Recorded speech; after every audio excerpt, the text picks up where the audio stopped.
Hi everybody, my name is Adrianne Hawthorne and I'm an artist based in Chicago. I went to school at College, Chicago for graphic design, and I've since transferred my love of design and color into my own business, which is called Ponnopozz. It's actually named after two imaginary friends I had as a kid, and the intent of the company is to go back to my creative roots, back when I didn't care what anyone thought. The objective of this course is to teach you a little bit about color, my personal experiences with color, how I use color, and a little bit of the history and how you can use color in any project that you choose.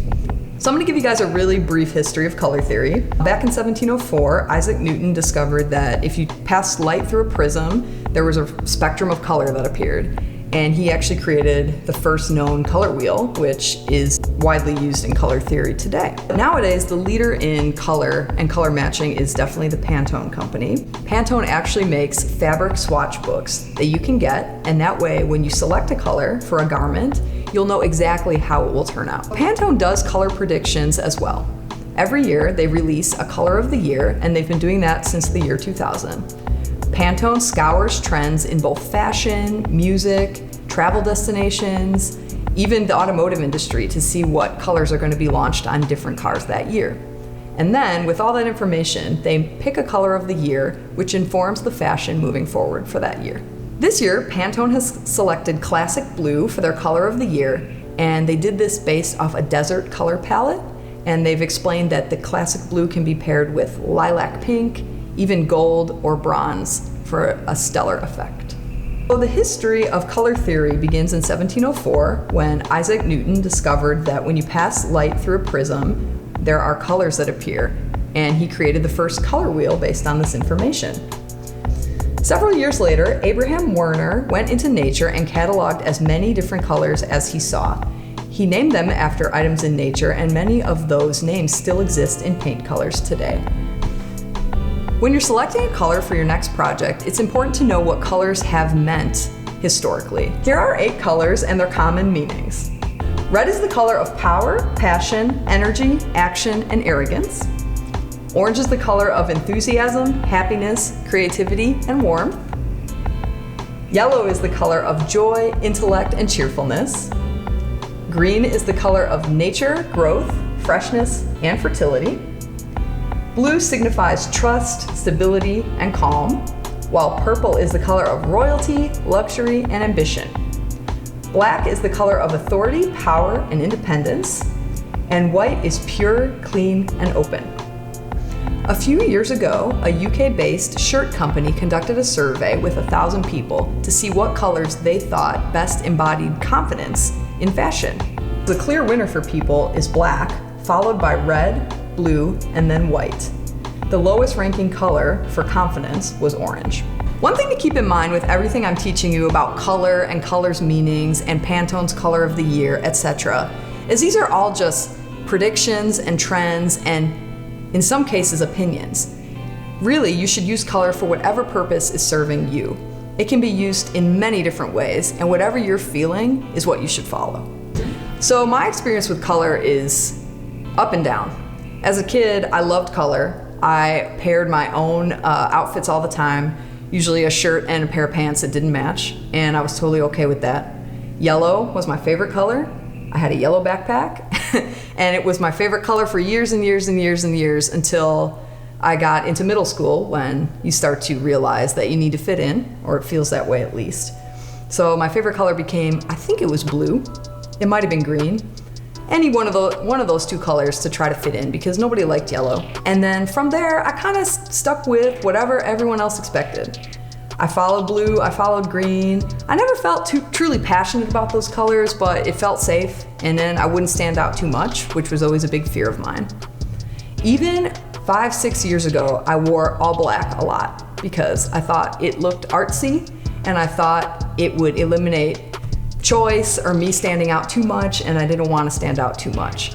But I've always had that need to express myself with color, and I've always loved yellow, and I've always loved pink. And even though those colors sometimes aren't the most popular choices in fashion, they're still my favorite colors, and I still wear them anyway. Pink tends to be a little less serious of a color, So when I'm wearing pink, I know that some people might think maybe I am too fun, or maybe I'm not as intelligent, or something like that, because pink historically people think is too fun. But I don't really mind, because I love pink and I'm gonna wear it anyway, and that's really the attitude you should have. You should really just do whatever you feel strongly about. I'm gonna tell you guys a little bit about different color schemes I've used in the past with some of my own art, and show you a couple visuals of the color wheel so you see what I mean. So this is a typical color wheel on the left, and it's composed of 3 primary colors, which are red, yellow, and blue, 3 secondary colors, which are orange, green, and purple, and then tertiary colors. The first color scheme I'm going to talk about is actually one of my favorites. It's the monochromatic color scheme. So palettes made with monochromatic colors are when you basically add white or black to a main color to create tints and shades. So in this example, white and black have been added to red to create different shades of pink and different darker tones of red. In this painting I did, High Noon, I chose a monochromatic color scheme. I picked red, orange, pink, and yellow to start with, and then I used tints and shades of red, orange, and pink to make up the secondary colors that are in this palette. The result is an overwhelmingly warm palette of oranges, pinks, and reds that has shown to be super popular with my followers. Now I'm going to talk a little bit about complementary colors. These colors are across from each other in the color wheel, and they're super important because they always look good together. So if you're debating a palette or some colors to use in a garment or a piece, complementary colors are a great place to start. In this painting called Fortunata, I used a complementary color palette. I started with plum and looked directly across the color wheel and saw a citrine, green, yellow, and I decided to pair those 2 colors together because I knew the color would stand out. From there, I added in a deep hunter green as well as orange, which complements the purple nicely. Then I added a couple monochromatic tints and shades of each color, and from there you have the final piece. Or you don't have to follow the rules at all, and you can use all the colors in the color wheel. Like this painting I did called Scooter. I decided I wanted to do something where I basically use every color in the color wheel, and that's exactly what I did. I added interest by creating either tints or shades of each of these 8 main colors, and the result is a rainbow painting that really stands out on any wall. I've grabbed a couple examples of brights being used well in fashion today, as well as some examples of more muted tones that are working well. And now for the fun part. We are going to make a collage together. I use collage as a way to validate color palettes that I see in my head. I use it as a way to make sure they look good before I actually go and make a painting. So what you need for this exercise is any paper. I'm actually going to be using these solid color paper pad from Michaels. It's in the scrapbooking section. They usually have a lot of great paper options to choose from if you want blank colors. Or if you have scraps of paper lying around, I also brought those. Those are perfect for collage. This is a test sheet for when I was testing out different paint markers, and I grabbed it as well because I thought it might be kind of fun to cut some shapes out of this texture and pattern. Feel free to grab some markers. I'm using paint markers, but any markers will work. Pencils, color pencils, crayons, anything. Like, this is your time to get really creative and try as many different materials and colors as you want. I also grabbed some fun little washi tape, and I have liquid glue and a brush for application. So let's get started and see what happens. I'm just gonna randomly close my eyes and pick a color. This is the color we're using for the base. So for this demo, I'm gonna be using it looks like Marsala, little brown wine color for the background. So since this is kind of a reddish color, and I know for sure that across from red on the color wheel is greens or the green family, I'm gonna go with that because I'm pretty sure it'll look good. So this is a random scrap of green paper, and I'm just gonna throw it on there. The thing I like about doing collage too is not a lot of pressure. You just layer paper on, and it's not like, you're selling it to somebody or it needs to look good for the public. You're just doing it for you. It's true raw creativity. So kind of put it off to the side because it's such a big piece, but I didn't cut it, I didn't do anything, I just threw it on there. And you'll see, we're gonna layer this and it's gonna end up looking pretty cool. So let's see, I did that green, and because I love monochromatic color schemes, I'm gonna do another green just to keep it kind of interesting and unexpected. So I'm gonna take this green. Actually, I'm gonna grab some scissors.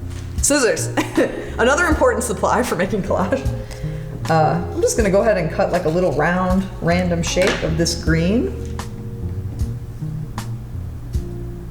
And like every time I make one of these collages, it's 5-10 minutes max. And again, it's just to see if the colors I'm seeing in my head are gonna actually look good or not. Sometimes I grab Q-tips to wipe extra glue. Even though it dries clear, it shouldn't be an issue, but just in case. What I'm gonna do to add some interest is take one of my markers and do some polka dots. I love mixing patterns and color together. And using these paint markers is a real easy way to create patterns. So I've got some dots, but I gotta let them dry since it's paint. In addition though, I'm gonna grab, let's see, since this background color is like a reddish brown, I'm gonna do a tint of that. This pink is kind of close. Yeah, I'm gonna do this. But I'm gonna go crazy and I'm gonna add some orange stripes to it before I cut anything out, so. I'll show you guys what I'm doing. And you should seriously do this too, just like draw patterns on paper before you cut the shape out. And just see what comes of it. I'll grab one more. How about this purple? I feel like that looks kind of cool. I'm gonna try it. Let's put some stripes on there. White stripes here. Just to make it interesting.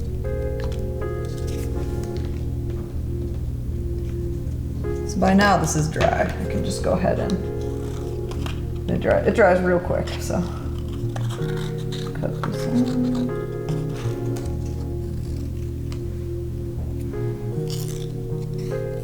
I'm gonna make like a little arch shape. So then I have two, a little arch and a little donut hole.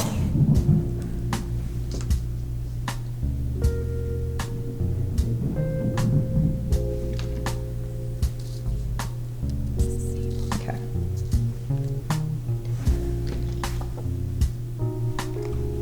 This is probably dry enough.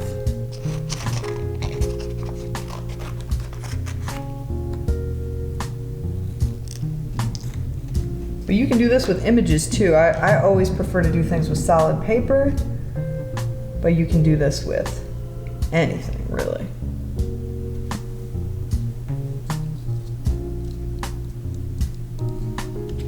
So here's our progress so far. Let's just, I'm gonna do another green since we know that green will look really cool on this reddish background since they're complementary colors. So I'm basically doing like a complementary palette with monochromatic tints and shades. And again, it's messy, but just supposed to be quick and easy. I think I want to add a pop of color, so what am I gonna do? I'm using a purple, so what I think I'm gonna do is actually do the complementary color of purple. So right across from purple is yellow. So I'm gonna add a pop of either a yellow or an orangey yellow. I think I'm gonna add this orangey yellow here. I always like to add one kind of weird color that stands out from everything else going on, and that's gonna be yellow. Also my favorite color.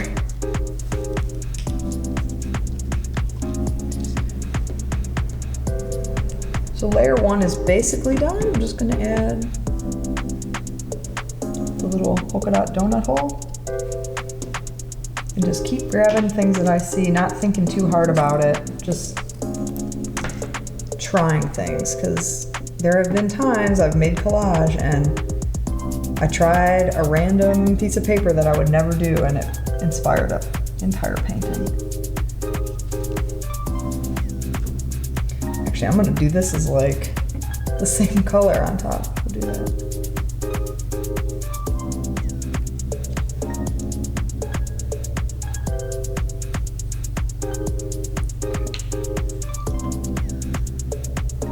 We are getting close. I'm gonna just take this weird piece of, I'll rip it.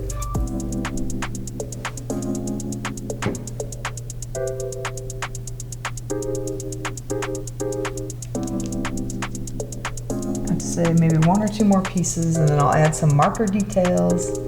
Oh, I forgot about this. Definitely want to use this.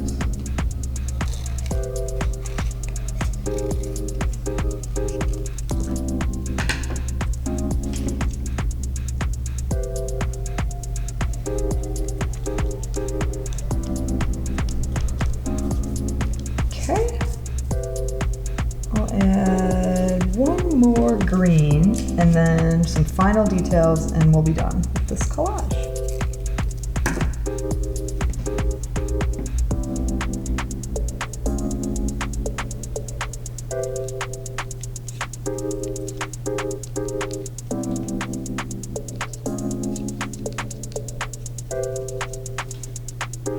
Okay, so I've got several layers of paper. I think I'm just gonna take this green marker, like a little asterisk thing and some dots, just to make it a little interesting.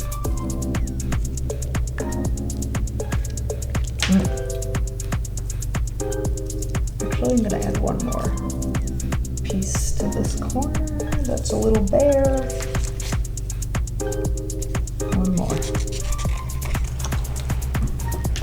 Thought I'd be done, but I'm not. Almost.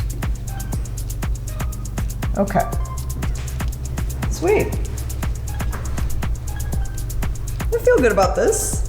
It's using mostly complements and tints and shades with pops of teal and yellow. This, again, is a good way for you to try things out without having to worry too much about having a final product. Thank you so much for joining today's lecture on color theory. This concludes the course.